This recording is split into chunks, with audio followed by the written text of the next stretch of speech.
Got it. Okay, so welcome everyone. It's Wednesday, March 2nd, 2022.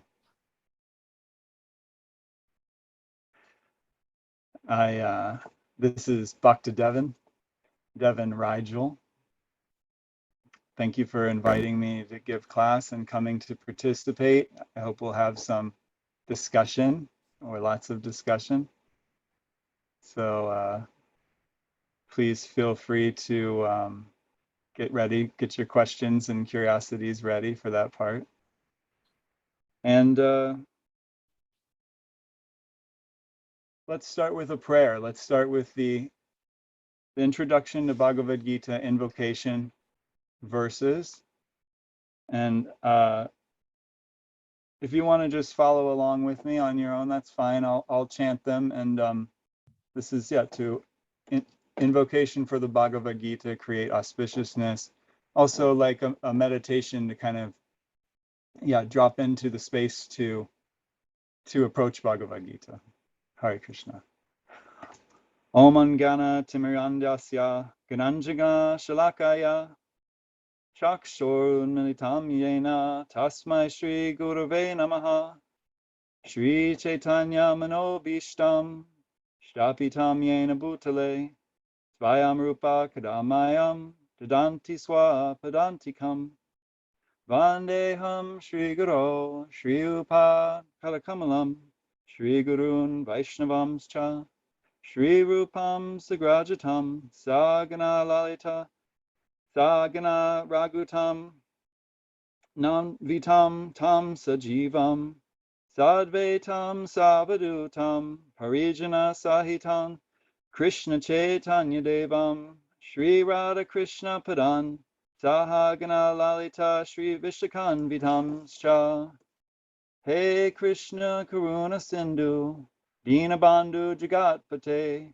Gopesha Gopika Kanta Radha Kanta Namostute Tapta Kanchana Gorange Radhe Vrindavareshvare Vrishabhanu Stute Devi Pranamami Hari Priye Vanchakampasya Yubhyascha Kripa Sindhu Bhyevacha Patitanam Pavamebhyo Vaishnavebhyo Namo Namaha Jai Shri Krishna Chaitanya Prabhu Nityananda Shri Advaita Gadadhara Shri Vasadi Gaura Bhakta Vrinda Hare Krishna Krishna Krishna Hare Hare Hare Rama Rama Rama Hare Hare.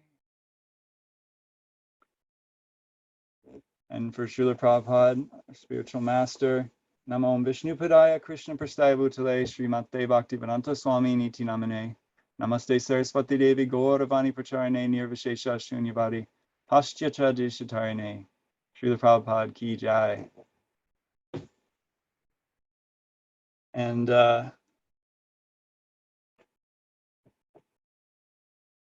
in our group here, I'm going to follow in line with the prayer that may everything I speak be Bhagavad Gita in alignment with Srila Prabhupada. And you please chastise me if I get out of line.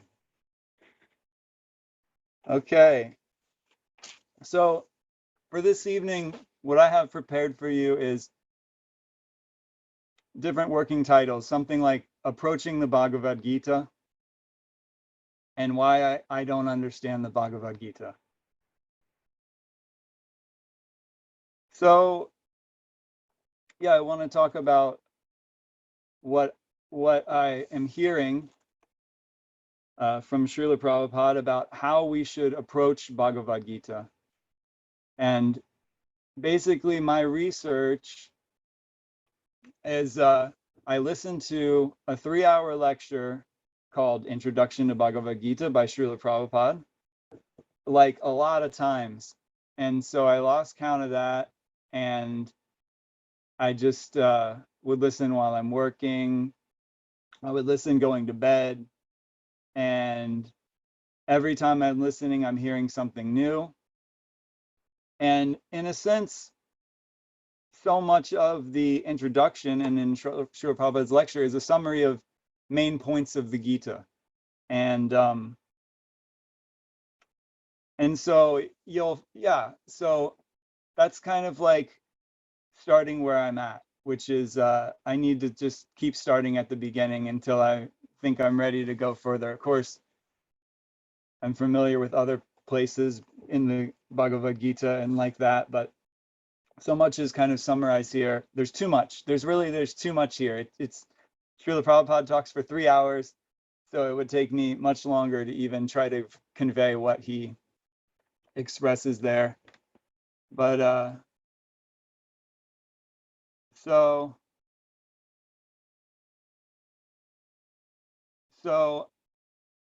some of you may be familiar with so I'm going to start somewhere else. Actually, I'm not going to even. The first thing I'm saying here now is not Bhagavad Gita, but it's Soren. It's from a quote from Soren Kierkegaard. He's a 19th century Danish existential philosopher, is like one way to refer to him. And he was writing in like the mid 1850s. For some reason, we call that the 19th century. So just I had to clarify that for myself. But anyway, I wanted to start with this quote, which I find is like so painful and hilarious at the same time. But it's very much resonates with me about where I'm at and with the Bhagavad Gita. So Soren Kierkegaard writes, the Bible is very easy to understand, but we Christians are a bunch of scheming swindlers. We pretend to be unable to understand it because we know very well that the minute we understand, we're obliged to act accordingly. I see some smiles. Maybe it's a little uncomfortable. For me, there's a couple of places there to focus. We pretend to be unable to understand. So however much I'm telling you I don't understand, how much am I pretending not to understand because I don't? Yes, because then if I understand, how much more I'll be suffering as I'm living not aligned with the philosophy of Bhagavad Gita. So yeah, I really resonated with that. Yeah, like how much am I pretending not to understand? And yeah, for my own comfort. So if that makes you uncomfortable, then we're in the same boat here. And I think what we're going to get into here is that Bhagavad Gita, as it is, Srila Prabhupada's Gita, it is uncomfortable. Bhagavad Gita, as it is uncomfortable. And so some of us, we may know, or we've heard that there's hundreds of English translations of Bhagavad Gita, hundreds, and in English translations. And so Bhagavad Gita as it is comfortable. So other translations, what I've heard is like, and I, these aren't people that I have associated with in my life, but there were it's like a casual dinner conversation. Bhagavad Gita, the story, it's thought not to be a pastime or a history, but more of like an analogy, metaphorical story, something like that. So Prabhupada's Bhagavad Gita, yeah, it should be uncomfortable. It is uncomfortable because as it is, then it's a mirror, maybe a perfect mirror for us for our self-realization, for me to look, and to the extent that I'll look in that mirror and stop pretending not to know, then like Soren Kierkegaard says, we're obliged to act accordingly, so we pretend not to know. So I appreciate that. So yeah, this is my class. This is Devon approaching the Bhagavad Gita, talking about approaching the Bhagavad Gita.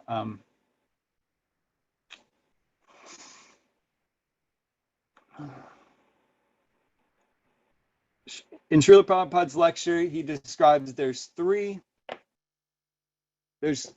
Bhagavad Gita is meant for 3 classes.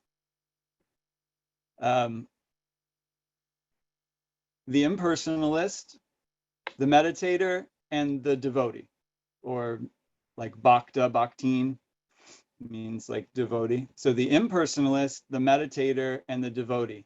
And I'll let you be with that. I didn't get into really defining what the impersonalist and what the difference is for the meditator. We know it's especially a treaty for the devotee, a treatise for the devotee of the Lord. It's about knowing God, the Lord, Krishna, as a person, Krishna's personality. It's an opportunity for us to see what some of his activities are, what his conversations like, especially with his friend Arjuna. So yeah, and maybe I'll say this again, but it's like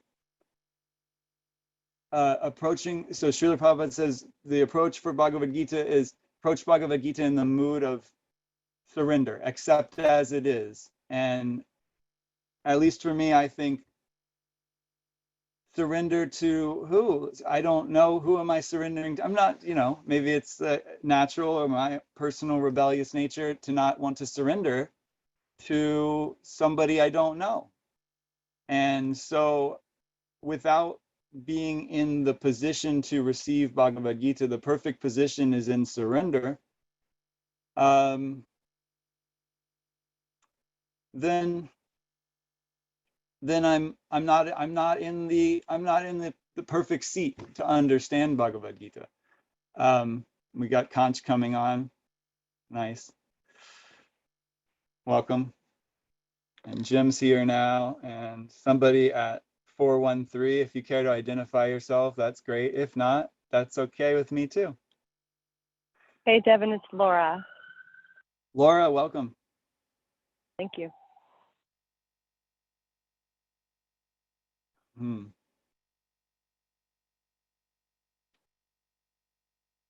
Yeah, so the perfect place to approach Bhagavad Gita is in surrender to this is the absolute truth. And at the same time, I have resistance. I don't want to surrender because I don't know who am I surrendering to.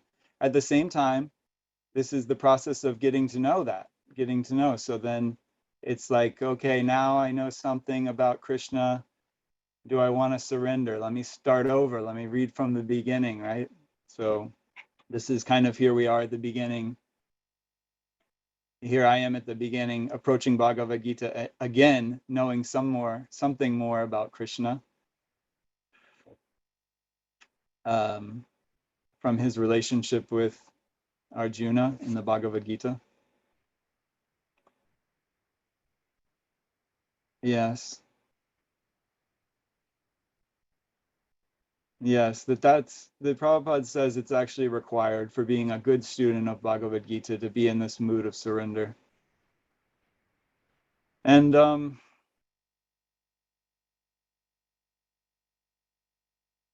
yes. Okay. So there's that. And yeah, so like I was saying at the beginning, I listened to this 3-hour lecture from Srila Prabhupada on the introduction to Bhagavad Gita many times, and maybe I'll jump around here a little bit. I'm trying to stay in some connected way from where we're at now, but there's so much that he speaks on because the introduction is quite long, and it's kind of a summary, so much is there. But kind of where I'm going next is so coming from the mood of surrender as the mood for being a good student of Bhagavad Gita. Also we want to be in a question. We want to be in the question, the perfect question, it seems, but I understand from Srila Prabhupada, the perfect question for understanding Bhagavad Gita is the question, why am I suffering? And maybe there's many perfect questions, but a perfect question is, why am I suffering? The Sanskrit aphorism is Atato Brahma Jignasa. And this is about inquiry into my purpose, my responsibility, and inquiry into what's the perfection of human life. And Prabhupada says simply, anything else is simply failure. So I'm smiling because I don't want to, I like to take that as funny, but it's kind of that's Srila Prabhupada. That's Srila Prabhupada. It's that simple. Anything else is failure than to be in the perfect question, why am I suffering? And yeah, and going forward in Bhagavad Gita in that surrendered mood, going, why am I suffering? Yes.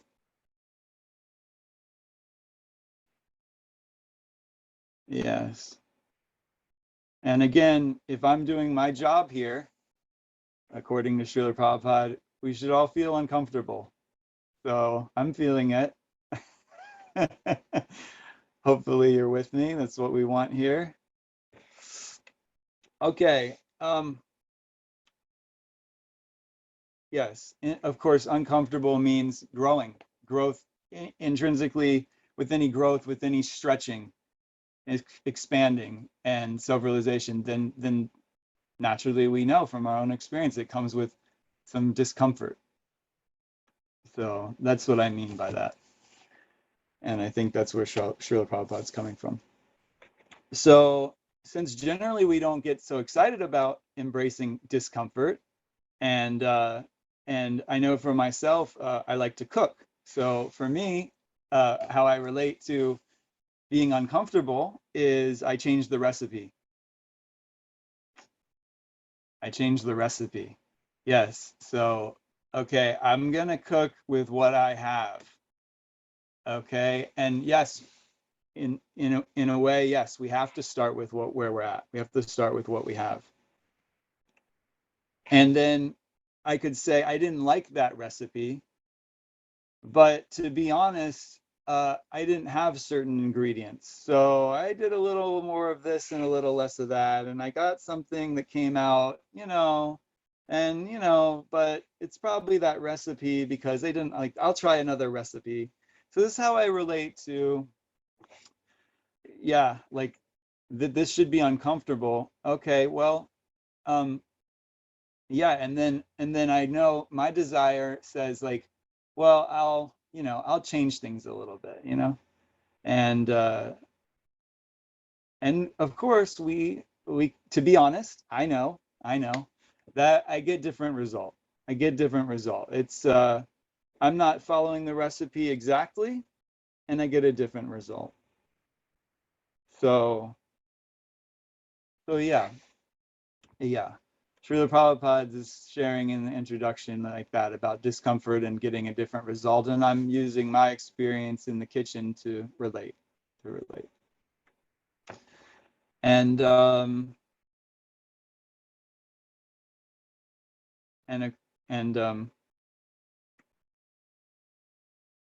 Prabhupada and Krishna are asking us, please just give it a chance. Be in the mood of surrender, and get to know me. Krishna wants us to know him. So again, the full title is Bhagavad Gita as it is.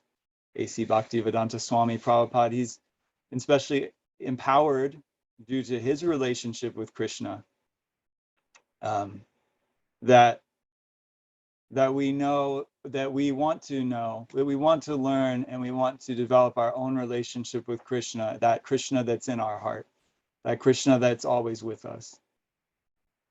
And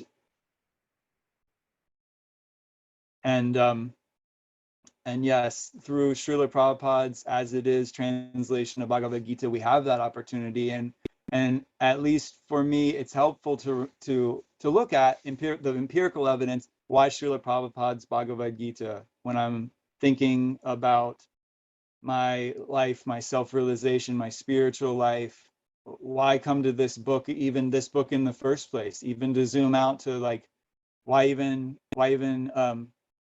come to this book? to this place. And if I looked from a broader lens, what philosophy is even creating the most powerful transformation in people's lives, with continuity, where Srila Prabhupada describes, we're going to get into this more later, but hopefully, with time's sake, but he's describing about our dharma.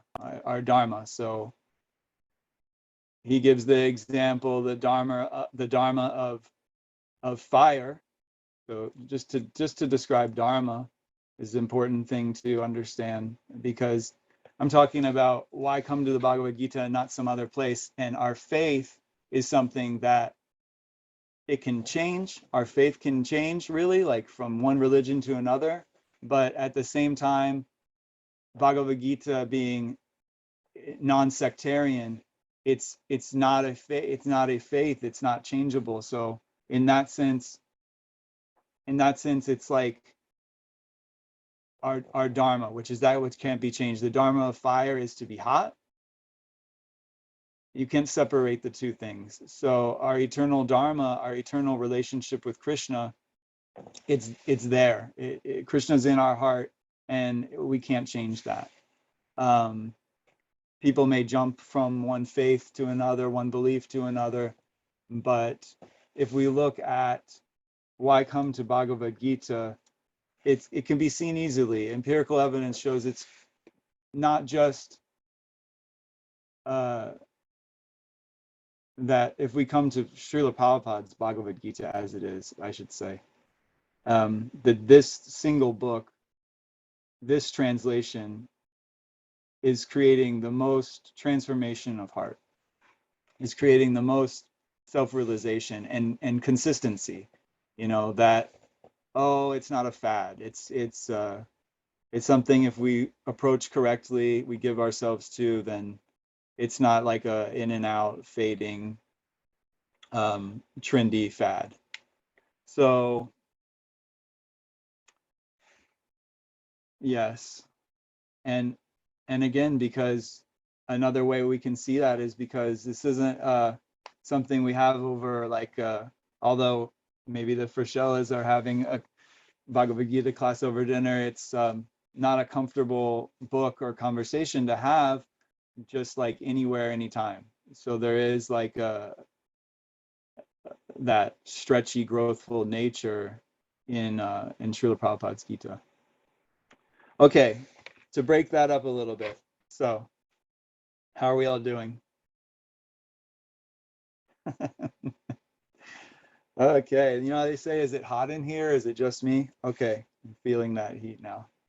I'm very cautious to approach Bhagavad Gita. I feel very anxious and responsible, and that's where I'm at, because yeah, I feel it's no small matter. It's a serious task to share Bhagavad Gita, as it is from Srila Prabhupada, as it is. And I could just read to you here, from Bhagavad Gita, and it'd probably be a lot better than anything I'm saying now. So, but do that on your own, okay? So you get a dose of Bhagavad Gita as it is through me now. And to break things up a little bit, I have another quote here. Let's see.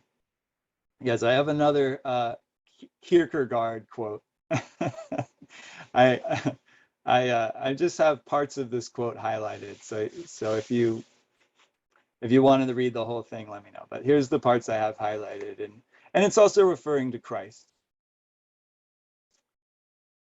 Kierkegaard says he did not want to form a party, an interest group, or a mass movement, but wanted to be what he was, the truth, which is related to the single individual.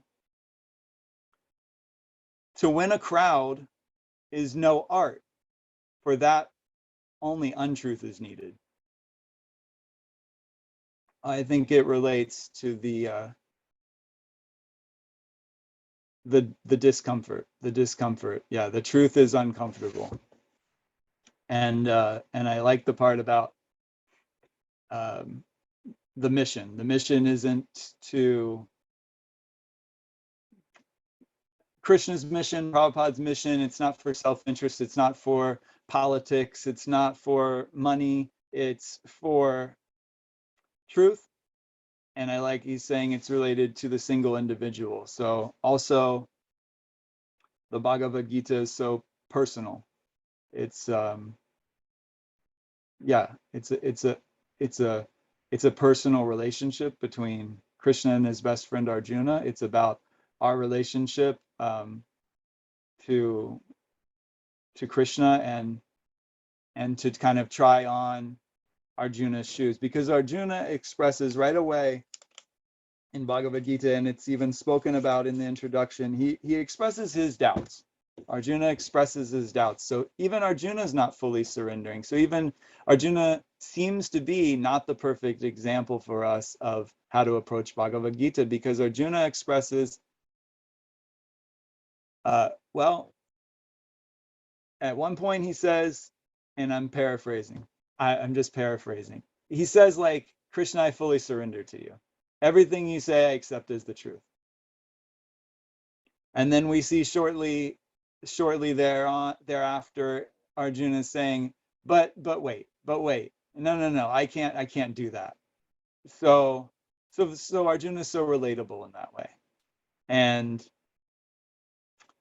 so we can both take on Srila Prabhupada's mood of how to be surrendered, and at the same time we have to be where we're at. And so for Arjuna, this is Krishna's like perfect arrangement, that he understands through his agent of Maya that puts us into illusion, that Arjuna is, Arjuna is so realized, and at the same time for us, Krishna is like allowing this conversation to take place. He's allowing Arjuna to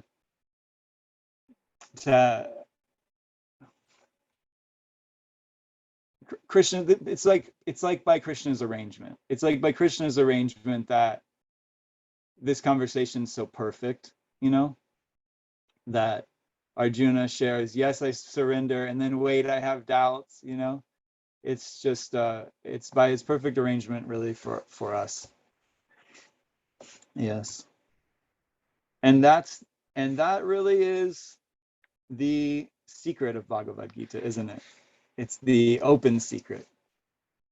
So there's a secret of Bhagavad Gita, but it's an open secret. It's an open secret. It's that we can know Krishna. We can know Krishna, but no one can know Krishna, not even personalities greater than humans, like demigods.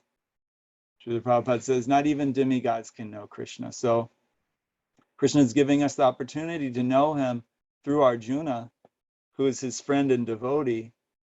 And if we can be in the mood surrendered as Krishna's devotee, then we can know him because he chooses to reveal himself to us. So this is the secret. This is the open secret of Bhagavad Gita. And isn't that fun? Isn't that fun? It's like, wow, we have something even the like powerful demigods, like the power they can't wield, it's like, because Krishna chooses who to reveal himself to, just like we choose to reveal ourselves to, don't we? Yes. And so yes. And Arjuna, from the beginning of Bhagavad Gita, he's in pain and torment, right? He has doubts. He has feeling weakness, grief. He's he's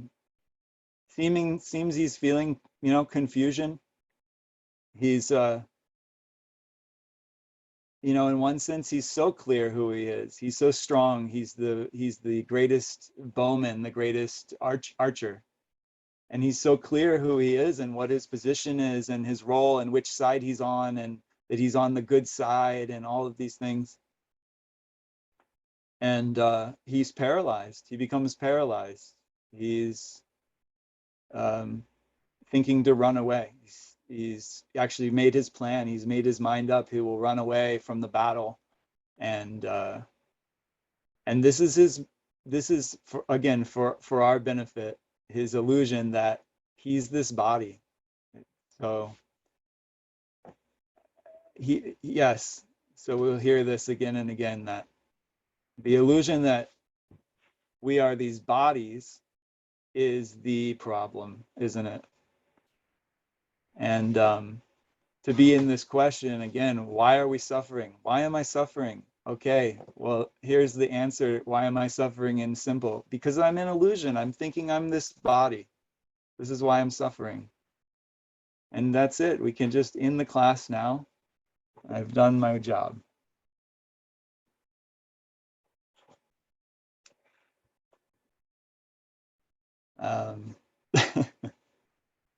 Isn't it perfect? Isn't it simple?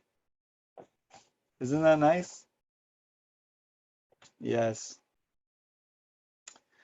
All due to this misconception, or rather forgetfulness. Arjuna has it. We know it. We can relate. We can relate. Yes. And Krishna provides, again, Guyam Akyati Prichati, provides a safe, sacred space. Krishna provides empathy. So who am I surrendering to? I'm surrendering to Krishna, who provides Arjuna sacred space to listen, to speak, and to be listened to be empathized with. Krishna holds Arjuna sees him in his paralyzed state. And he's loving, he's gentle, he's empathic, and he's firm. He's firm. Krishna's committed. Come out of illusion. You're not this body. The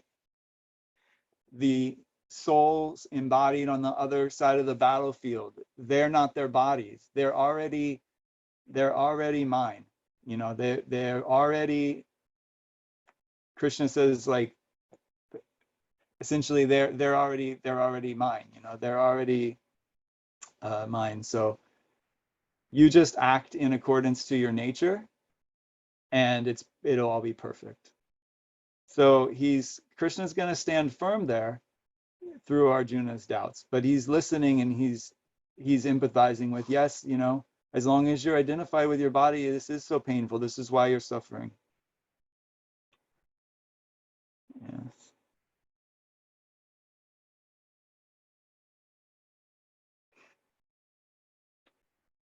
And Krishna reveals himself in this knowledge to Arjuna because Arjuna is his friend and devotee. And it's like,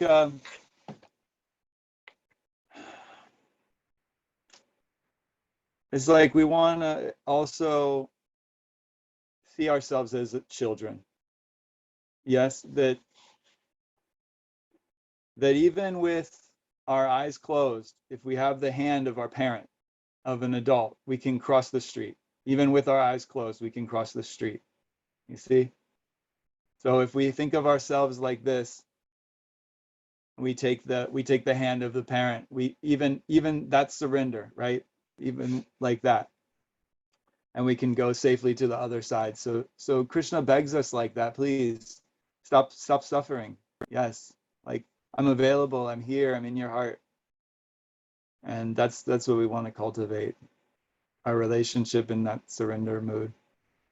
So I feel like, wow, I've said everything, but I have so much more. What is left? Why do I have more? That's everything. Why do we need more? Should we, I don't know, what time is it? Should we pause here? It's halfway through my, like, if I'm speaking for an hour, I can speak for an hour, but should we pause and maybe see where we're at? And then I think it's a good time to pause a little bit and like see where you guys are at. And does anyone want to share anything?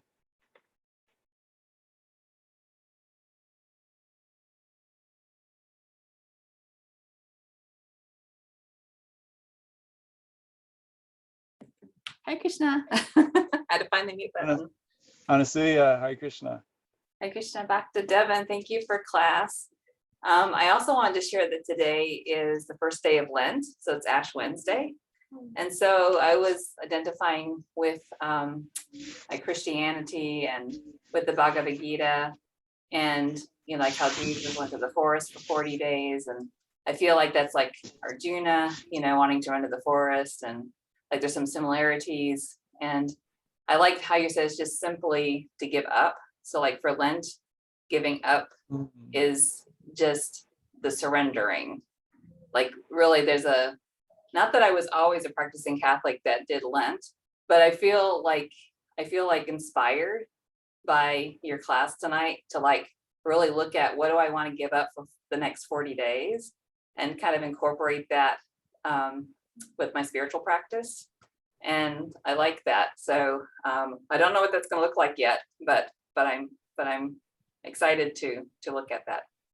You're excited. Oh, I love this. Somehow something I've shared, and also your spirit already thinking about Lent and doing some austerity and in the name of like your self-realization and relationship with Krishna is so beautiful. That thank you for sharing that. I know nothing about Lent, but I'm hearing from you it's an opportunity to commit to a 40-day period, like to do some austerity, to like commit to not do some like sense pleasing activity that you would normally do. I think it has maybe a lot to do with eating. So a lot of people focus on that. A lot of focus will be like, I'm on. going to give up chocolate, or I'm going to, So, but it really is to like today, especially was a day to fast and to really meditate and to really connect with Jesus, and to really be in his presence, like you really like think of him and think about what he was going through, and so I like the mood. So the mood of surrender is like the mood of thinking of Jesus or thinking of Krishna, and just staying in that mood. Like it's a nice remembrance. Yeah. Yeah. Okay. So I wasn't so far off. People No, do not at all. give up foods for Lent. I don't know anything about it, but that's well, and nice. Thank you for sharing. And it, I think about the voraciousness of the senses of the tongue and the taste and the stomach being, that's even more, they say, I'm told, I hear from Prabhupada, even more than our sex desire is the desire of the bumps on our tongue. Yeah. Yes. Yeah. Wow. So this is that's knowledge from the Bhagavad Gita. Maybe we have some realization personally or experience of that. I so much relate to that. I don't need to share personal story because we all have personal story related to how when we're hungry, how much our body, senses drive us to, take any food or certain food, and like the addictive nature of the stomach and the tongue, the strength of those senses. Yeah, I don't need to share personally. We all know what that's like.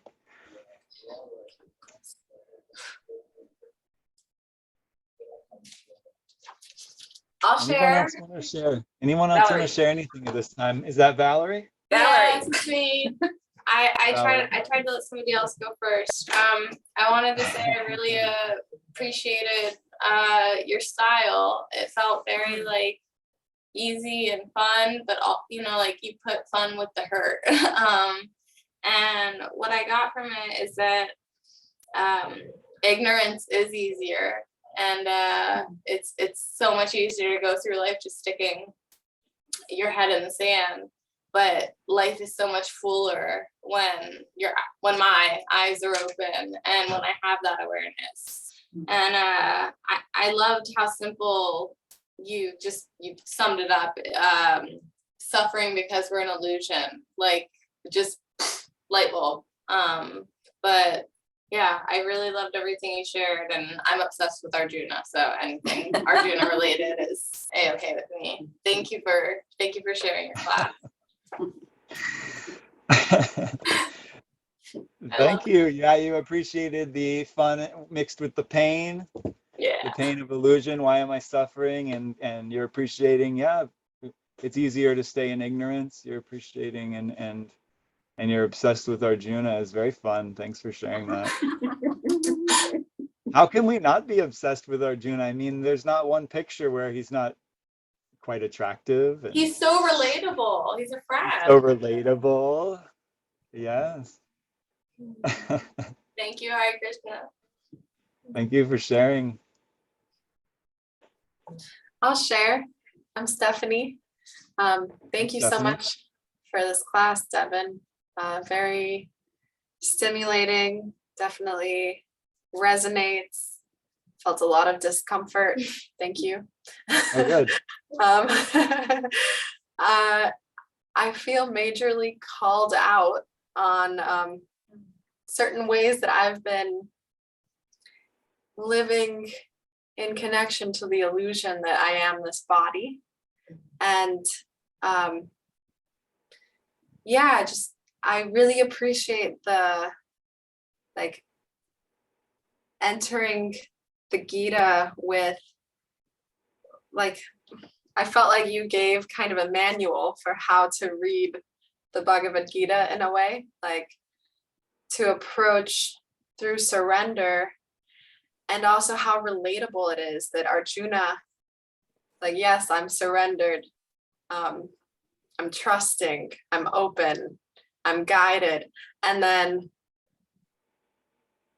he takes a few steps and it's like, wait, can I go back? And the doubts creeping in, and just how relatable that is. I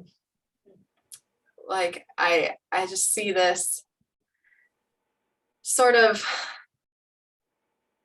guidance that I've had, that I've let grow a layer of dust, and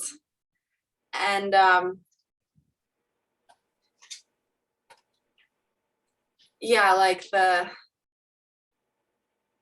I think when my faith deepens, or when I get some clarity from God as to this is your next step of service, then it's almost like it extracts all of the parts in me that aren't on board with that. And in that, it's like my false ego, my material attachments, the things that I'm saying no to, the austerity that saying yes and surrendering would be, that gets pulled into my attention. And so, yeah, just surrendering and knowing that is part of a process, like knowing this is part of the process, the doubts that come with surrendering, and choosing, like you said, to go into prayer, or that's what I was getting, was to offer those doubts to God. And I might be totally misrepresenting what was said, but in that Krishna being this loving, present, all-inclusive space of empathy, holding whatever that resistance is, whatever these human attachments and pains are, like the pain of change and of dying, of like really surrendering to the unknown, and in that like his love relieves us from that, and like, or that's my sense, is like he's empathetic, he's inclusive, and he's also firm, like yes and remember. So it's like, yes, we can make space for all of your human hurting places, and that is valid, and also keep me in the center, like keep following what's true. Yeah, so that's just what was coming up for me. Thank you. Yeah, you're appreciating so much that connection between Arjuna and Krishna, and the empathy and the love and the space and the firmness. Yeah, and like really feeling that for myself in my own life, like, and just being in this place of some stress and indecision lately around a decision. And I see how the indecision is really, it's choosing Maya, it's choosing the doubts, or it's choosing surrender. So, yeah. Thank you, Stephanie. I kind of get that you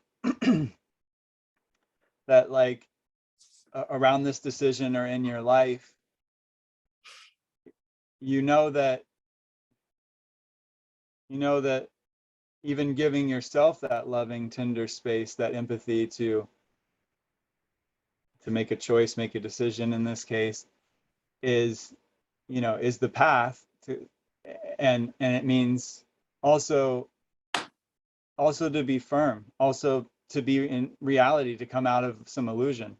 So it's like, I hear you're relating so much that, yeah, it's both. It's spacious listening and empathy and love and understanding, and also commitment and firmness and responsibility. And I also heard through something I shared, you felt called out. You felt called out to look at where there's dust. For me, mud, miles of mud to tend to, and yet I appreciate you. You somehow feel excited. You feel excited at the same time. Yeah, I feel like a trust is deepening for me. And I think that I've played this game that I don't know, like with myself a lot of times, and I've made it this huge drama, gotten all of this mess jumbled up in my mind.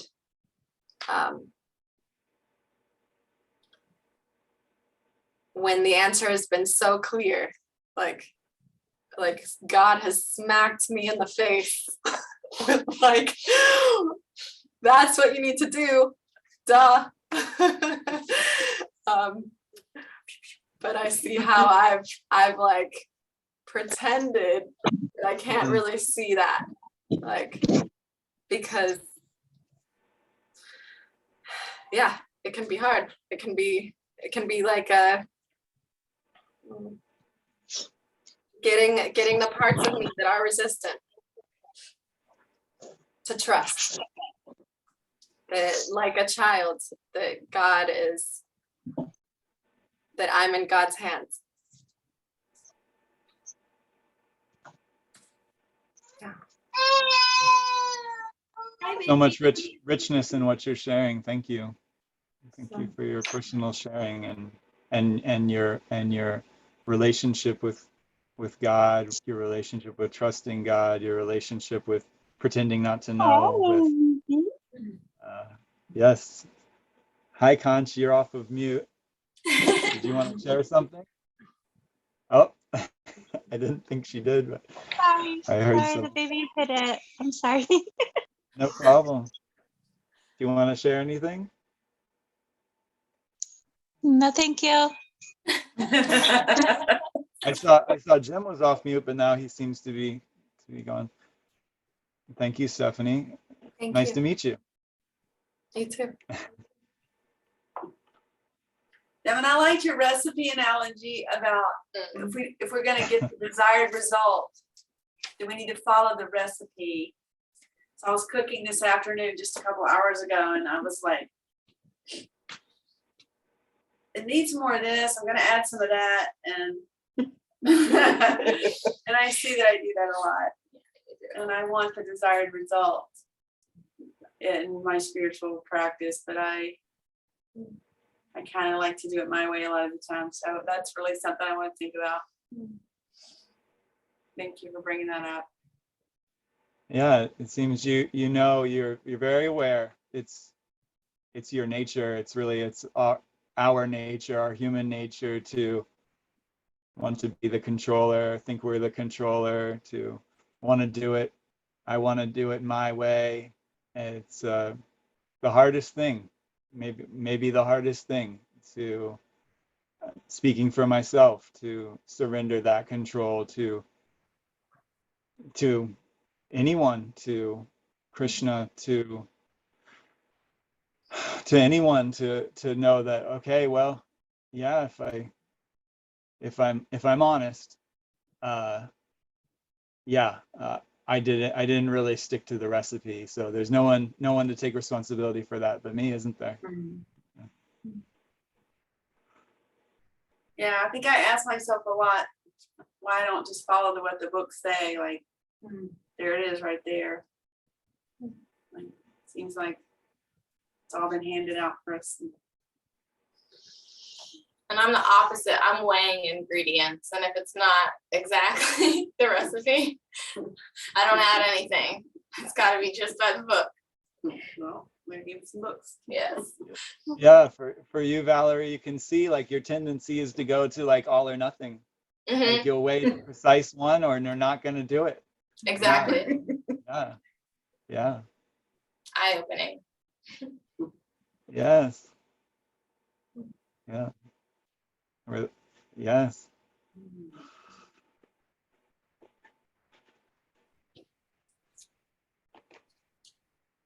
Nice.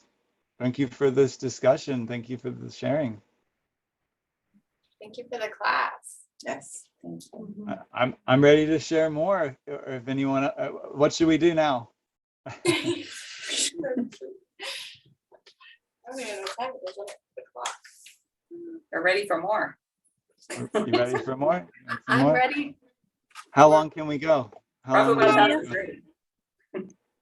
We go like 8:30?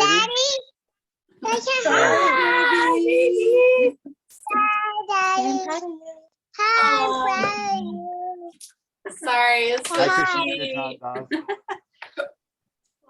I want to hear them. Devon, you can go on the program at 6:30 to the latest 8. The latest 8? Okay. Yeah, thanks. Yes, and since I'm on, I appreciate how you highlighted different aspects of the Bhagavad Gita and your personal relationship with the Bhagavad Gita. And that personal relationship is kind of like a tug of war. It seems like you want to have the Bhagavad Gita, and at the same time, I appreciate the honesty of like, well, not really, because if I get the Bhagavad Gita, then that will mean that I will need to make changes in my life. And I'm not sure I want those changes, or I'm ready for those changes. Yeah. And then, the Lord revealing himself to those who, like naturally, we do that, all of us, isn't it? Most of the process of building trust. And the Lord is revealing himself to us when we show him like, yeah, I'm listening to you. I'm trusting the process you give me. I'm trusting that you have my back. I'm trusting that every moment you're guiding me. And then as we trust him, he trusts us. And when he trusts us, he's revealing himself. And we are not going to learn in books. We are going to learn by hearing his instruction. And then from his instruction, then he will say, oh yeah, I can see you really want me. You don't want something else. You really want me. So I really like the way you highlighted that. The difference between the different transcendentalists. And I'm ready for more. I know you have more. I'm impressed that you listen again and again. I listen to that also to prepare for the women reading group. I listened to that recording also a few times. And there is so much Prabhupada give in that recording. And I feel excited that you gave that association with Srila Prabhupada. And it's so really at the beginning of this movement that he made that recording.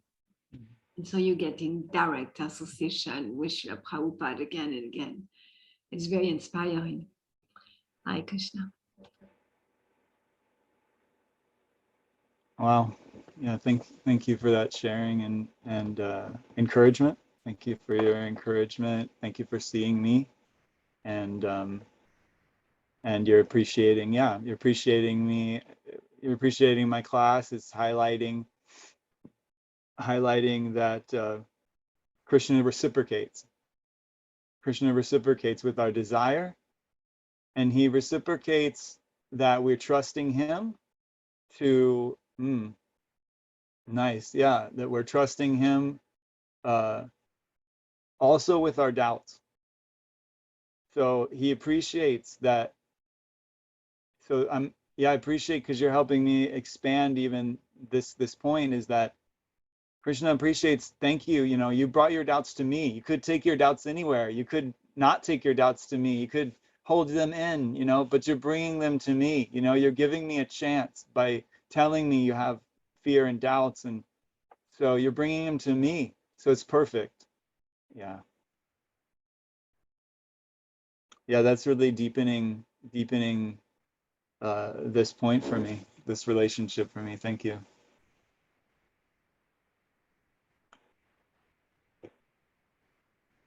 Okay. It's Someone quick. wants I to just share. wanted I Yes. just want to say that I really liked what you just said, because I've been feeling very lonely lately, and there's not anybody that I can talk to about the thoughts I'm having, and you just the answer's right there. It doesn't need to be this tangible thing in front of me. I can talk to Krishna, I can talk to God, and without, you know what I mean? It doesn't have to be anything more than that. And I just really appreciate you sharing that. Thank you. Yeah, thank you, Valerie. Yeah, it's really for you also deepening, and for you it seems kind of painfully obvious. Yes, Krishna here all the time. I don't know who to speak to. Why am I thinking that? Of course I have someone to speak to. So thank you. I see the Frashellas came on video. Hi. Is it that you want to share something? Yes. Hare Krishna. We just wanted Hare to Krishna. connect with you and appreciate you. And I love Wednesday night Bhagavad Gita classes. I wish they were every night. Every night I'm cooking dinner to someone I love, doing their best to express their realization, and something from Prabhupada and something from the Bhagavad Gita. It's just this wonderful combination I've been really relishing these nights. So thank you, Marie. And we have a sick child here, and I've been cooking, and so it's a little different than the dinner table and we're all around us. But so I came in and out of being able to fully listen, but I'm just echoing what everybody else said. What stood out to me was Krishna having empathy for the soul, and that's just gives space, for I'm just I'm just a regular little human and struggling, but I really feel that it makes sense logically that God has love and empathy, and it's nice to relate to God in that way. You're my friend, you're someone I can genuinely lean on and have a relationship with, and And the empathy can go both ways. And that's what I like about Bhakti Yoga is that it's about developing loving service to God. And that sounds like this complete satisfaction of the relationship. Like, yes, God's the Father, and we're the children, and we're children of God. And, you know, it's beautiful to relate to God, like, just as a recipient and like, you know, of his grace, or a recipient of what he offers and his creation and everything like that. But the idea of having like a personal relationship, well, how would God like me to serve him? It requires me to have empathy for God, for Krishna, to get to enter his world, leave my world behind, and find out truly who is God, what serves him, what pleases him, and have empathy for what his preferences, his desires, what might cause him pain, things like that. So empathy. Thank you. Yeah. Thanks for sharing, Dominique. Thanks for sharing, Damayanti. Yes. Yes. From what you heard, that was the cream that rose to the top for you this evening. Overall, you're appreciating each week having the continuity and around this time to have class. And the cream that rose for you was around empathy. We can have empathy going both directions. Even noticing the empathy Krishna has for you, it's as important to notice how that brings up. Yeah, you want to have empathy for Krishna and his desires. He wants so much to have a relationship with us, to continue our eternal relationship together. He misses us so much, and he's also lamenting that we would choose, like children, to forget him, to try to be the enjoyer without him. And also some of his desires, sometimes he wants us to be his parent, right? Isn't that so sweet, those pastimes that, you know, Krishna wants to be controlled. He wants to experience and he wants to experience that, and he also wants us to experience like being the secondary enjoyer by being the parent, right? Because like the mother gets so much more when she's giving the milk, seeing the child enjoy by giving, right? Like you're saying, by giving. And the parent enjoys so much more through the child. Seeing the child enjoying just brings so much warmth. I know now I have children, it brings me so much more joy and warmth than I could experience directly. But seeing my children enjoy, it's so much more relishable, isn't it? So Krishna also desires for us to have that experience, directly with him, so to know both directions, empathy and enjoyment like that. What comes up for me in your sharing, and appreciate those points.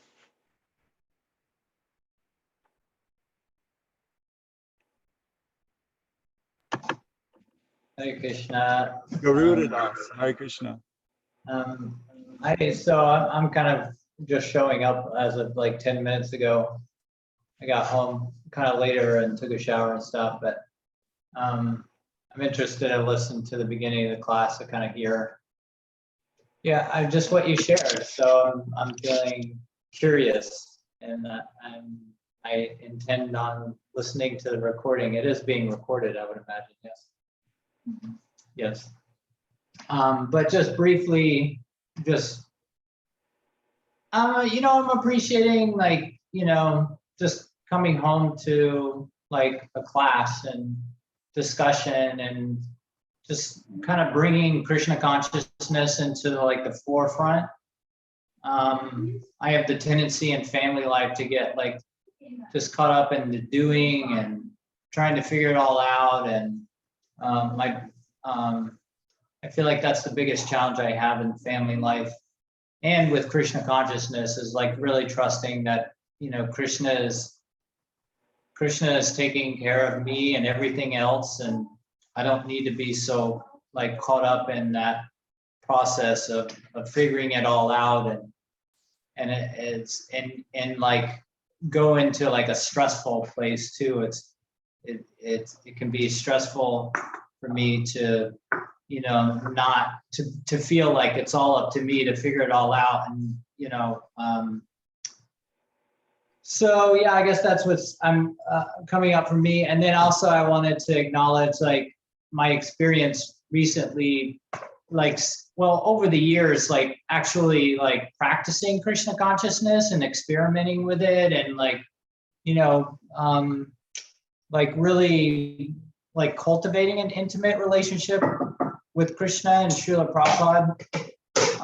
And then noticing the difference, like how like, you know, Krishna seems to fulfill my desires. I'm noticing more clearly now that he's fulfilling my desires, whether I want to enjoy something or I want to serve him and serve Srila Prabhupada. And I'm noticing like the contrast, the difference, and just how energetically I feel like more at peace. And energetically, I feel more like enlivened when I'm like, you know, just thinking about, oh, how to serve Srila Prabhupada and how this serves Krishna ultimately. And as opposed to like, you know, just fulfilling some sense desire that I might have, but Krishna's giving me what I want, but it just feels so like, it's not like this, like fulfilling, long lasting, like, it's almost like this energetic, like, I don't know how to explain it. Just like I feel enlivened, whereas like I feel more empty when Krishna fulfills my sense desires right now. So I'm just kind of appreciating, just really seeing the difference, like now at this point in my life, after practicing for the number of years I've been practicing, really kind of like, it's like, you know, a big contrast. It's like, you know, when I was young, unfortunately, I smoked cigarettes for a number of years. And, you know, I remember the first cigarette I had, it was like, like so painful. But then I was like, well, I want to fit in with everybody else, so I better keep with it. And then after a while, I was like, yeah, this is great. But, you know, after I stopped, like, I can't even be around any kind of cigarette smoke or anything at this point in my life. So it's like, yeah, just like noticing how like in my life, like after, you know, the conditioning and just the experience of just like enjoying with my senses, and then the opposite of that, like using my senses, using my time and my energy to serve Srila Prabhupada, to serve Krishna, and like noticing like, I really like that a lot better. It feels so much like, it feels better. It's like, I can't like deny the difference. So anyway, I guess that's kind of what I'm like, I just wanted to share and what I'm kind of sitting with. Yeah. Wow. Thank you. Wow, thank you. Yeah, I appreciate so much your sharing, especially the cigarette analogy. What a painful analogy. It's so true, of the austerity of getting through those first cigarettes to build that tolerance to fit in, because you want the relief of the anxiety of not fitting in. I mean, I can relate so much with, yeah, specifically and otherwise. So, yeah, what a perfect analogy. And so what austerities are we willing to do to experience also the relief of being in alignment with Krishna and Srila Prabhupada? And we know as parents that, you know, the responsibilities are on our shoulders. We work like everything depends on us. And also you know, when you pray like it all depends on Krishna, you get another dose of relief, a reciprocation. You seem to really tangibly appreciate and know that, yes, when you're wanting to please Srila Prabhupada and Krishna, then your prayers materially may be satisfied, but somehow the anxiety is lessened, the pressure and the weight and the responsibility of being the controller and the doer in your family is lessened, and you get excited, even like a lightness, like an energized in your body to continue to serve more, to offer more. it's totally transcendental. It's totally what's the science where the it jumps from one point to quantum. It's right. It's there's no straight line, but somehow it's like a reciprocation that happens, and you're energized but there's no like in quantum physics, you can't see how did I get from there to this suffering to this energized. I don't know. It doesn't make any sense, but here I am. Yeah, thank you for hearing me. Yeah, I guess what I'm really like sitting with is like it is like this is a scientific process, and if you like, as I gave myself and continue to give myself to that process, I have an experience that's really tangible. It's like I can't like deny the effects of it or the experience. So and I think just that in itself is like it's like confirmation what the philosophy is like preaching, or what it's like stating clearly, that if you give yourself to the process, depending on how much you give yourself to the process, you'll experience results. So yeah, and I'm just kind of really appreciating that in like spiritual life, so it's like, yeah, whatever I put into it, if I'm like, sincere and I'm like committed and I'm doing the process, then, what I've seen is I can't deny the results. Yes. Yes. Yes, I gave the analogy earlier about following the recipe, and you follow the recipe, you get the result. And also I shared, and I had more prepared to share about Dharma. You're speaking about Dharma, that which can't be separated from the thing. The nature of sugar is to be sweet. The nature of fire is to be hot. You can't separate the two. So yeah, I hear you speaking about connected to our eternal Dharma, our Sanatana Dharma. I had a whole part prepared to speak about that, and it's a wonderful thing to speak about our eternal Dharma, and you're experiencing being in and out of connection with it, and when you're in connection with your eternal Dharma and service to the Supreme Personality of Godhead, Krishna, and his devotees and Srila Prabhupada, then you're enlivened, you're energized. It's practically black and white. More and more it's clear for you. More and more it's distinct. Yeah, it gets clearer and clearer, and it seems to, feel less like scary or like uncertain, like what am I doing? It feels more like, yeah, this is what I'm doing, and I'm having this experience. Yeah, thank you. Hare Krishna. Thank you. And I want to share at least one more thing, because if this is the one more thing I get to share, then I'd be very satisfied, I think, because I want to speak a little bit about Prabhupada's mood in relation to everything we shared.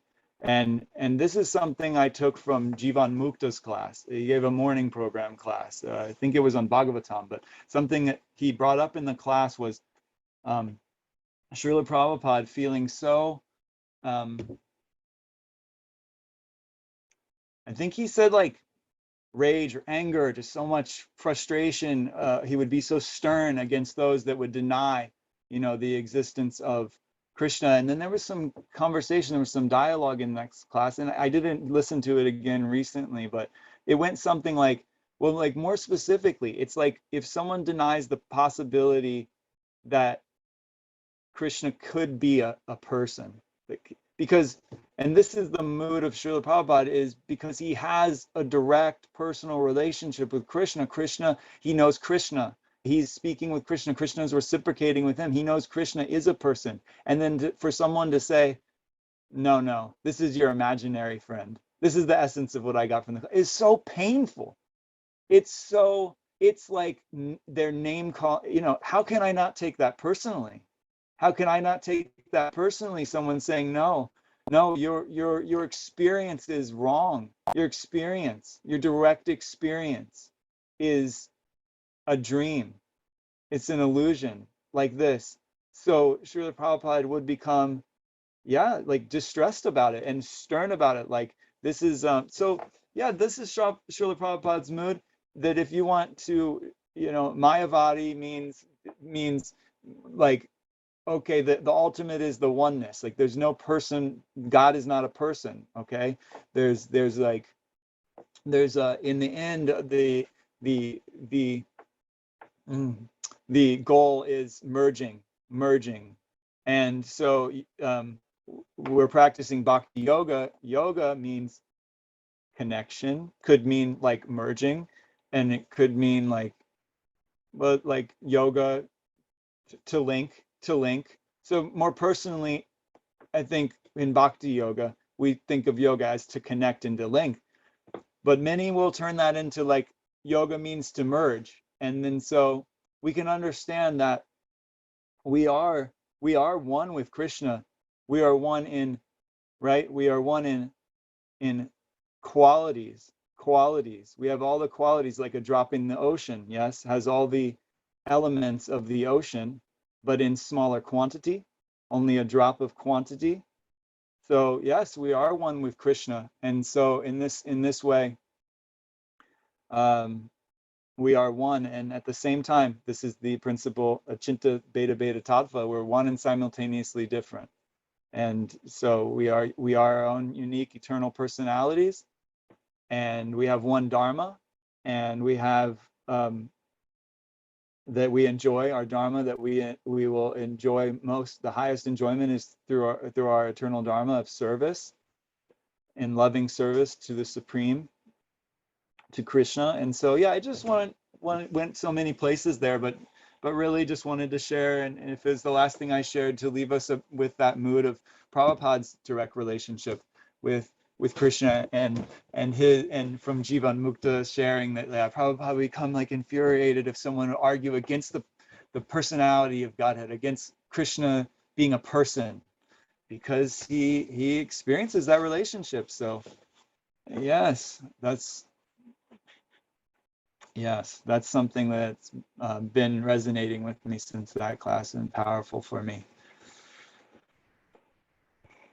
And I'll share right up to 8 o'clock if no one else has anything else that they would love to share or add.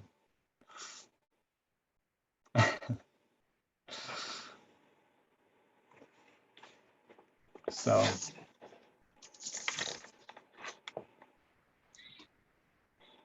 yes, Kanch. Hare Krishna. Hare Krishna. Let's see if I can share. We'll see if that works. But I guess I was thinking about I've been thinking about it lately, but this class kind of brought it up for me, and how I always talk to Krishna, and I know you've called me out on it sometimes, like he's not your personal genie. So I'm like, oh please Krishna, you're the only one that can so I feel like I was talking about like how to actually please him, instead of going like directly to him, to serving his devotees, Radharani or Srila Prabhupada. And I'm sitting in front of our Srila Prabhupada deity, and just contemplating that, and that's it. Yeah, you have your hands so full, and you made space to share. You have your hands so full with our son now, and yes, you're taking such beautiful care of our children, and you wanted to share that. Yeah, like sometimes I'm reminding you, like Krishna is not your genie, your personal wish fulfilling well, like that I'll encourage you, like speak to Krishna about, speak to Krishna like he's your friend, not just your order fulfiller. Yeah, like thing like that. Yeah. I mean, yeah, it's coming from no personal realization really of mine, but I hear that, right? I hear in our classes and from Srila Prabhupada, we're going to enjoy more as secondary enjoyers. It's what can we do for Krishna that will please him, and then to relish that he's enjoying some prep that I made in the kitchen, or some flowers I offer to him on the altar, or some beautiful way I support my children to be Krishna conscious, to ring the bell when we're offering food, and so that he enjoys that so much, and that in our relationship with him, we're enjoying so much, seeing Krishna happy like that. And yeah, you really have your hands full. You're doing so much, raising our children and everything. So yeah, sometimes when you're experiencing that overwhelm, you're just praying to Krishna, please give me relief from my suffering like this. And it makes so much sense. And also I'm reminded that that's perfect, because also you're bringing your doubts there. You're bringing your thoughts, you're bringing your mind in confidence to Krishna. Yes, like and your honesty is inspiring. Like, your honesty is so humbling for me and inspiring, that yes, you should know better. Like, this, but you're willing to say it here, and you're willing to admit and to Krishna, like, yes, I know better, but please, And so that's your perfect ras in relationship, mood with Krishna. And I know that Krishna appreciates so much that you are bringing that to him, that you're bringing that to your relationship with him, more than not bringing anything to your relationship with him like that. Thank you for sharing. So yeah, I just trying to cultivate more my, relationship with his devotees, like our Srila Prabhupada and stuff. Yeah, thank you. See you soon.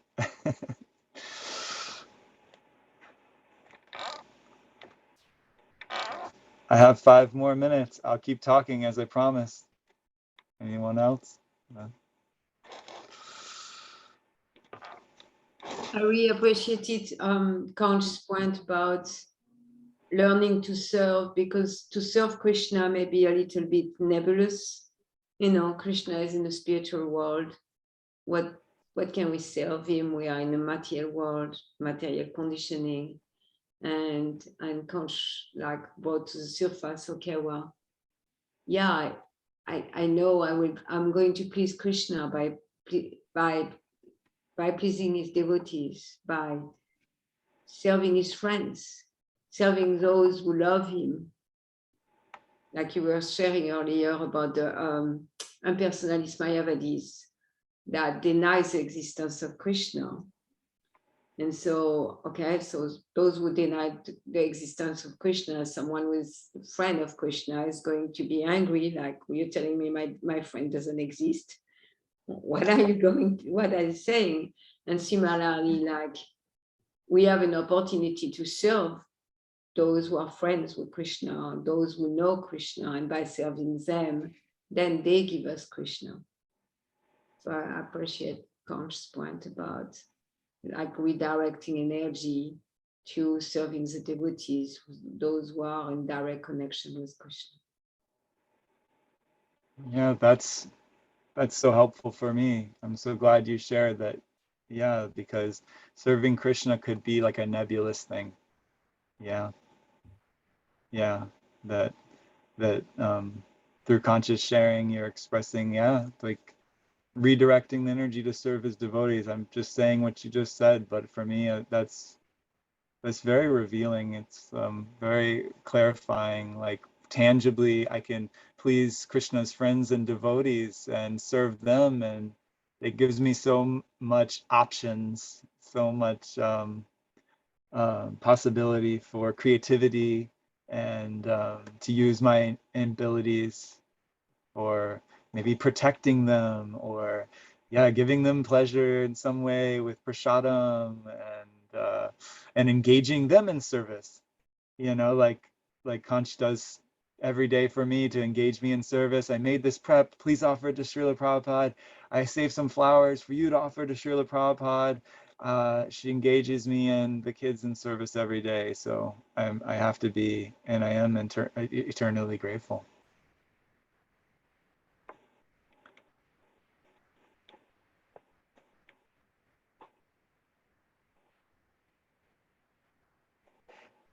Yes, thank you all for joining. Yes, approaching Bhagavad Gita. Yes. Yeah. See if I have one more thing to leave you with. It's, yeah.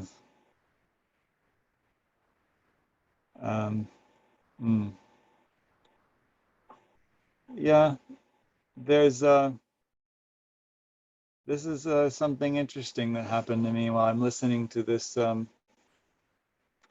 this class from Srila Prabhupada, and sometimes this happens when one podcast type of thing ends on my player, then like another begins, right? You know what I mean? And it could be something else. It wasn't Srila Prabhupada. It was a well, this has happened several times recently, but one that makes sense to me to share about around this whole topic, I share briefly, is like,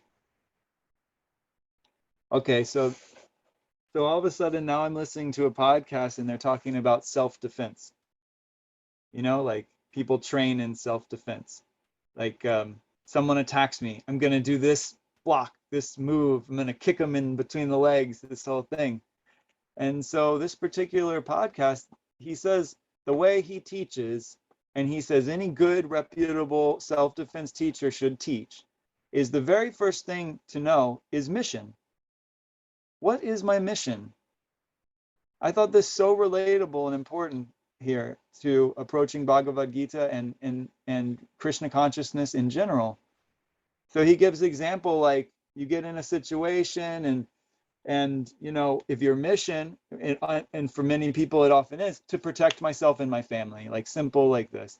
So then, you know, if I'm trained and prepared, then to choose based on my mission how I'm going to act, how I'm going to engage with the situation. Okay, so have a mission, having a goal, having a mission. It's having a compass. It's the second step is having a compass.